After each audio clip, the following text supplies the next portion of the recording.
Stress homilaga zararlimi? Uzoq muddatli stress homilador ayolga juda ham zararli ta'sir qiladi. Nafaqat homilador ayol. Uzoq muddatli davom etgan stress holatlar, asabiylashishlar, organizmda stress gormoni kortizolni ko'payishi olib keladi.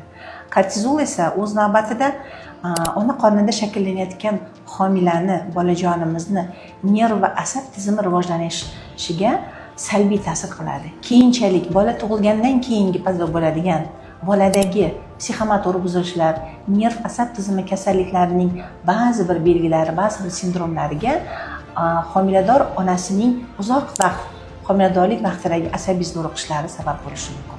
Homilador ayolni uzoq stressdan chiqarishning eng bir chiroyli yo'li homilador ayolga mehr berish. Ya'ni turmush o'rtog'i, qaynona, qaynotasi, homilador ayolning hamma yaqinlari unga e'tibor va mehr ko'rsatishlari kerak.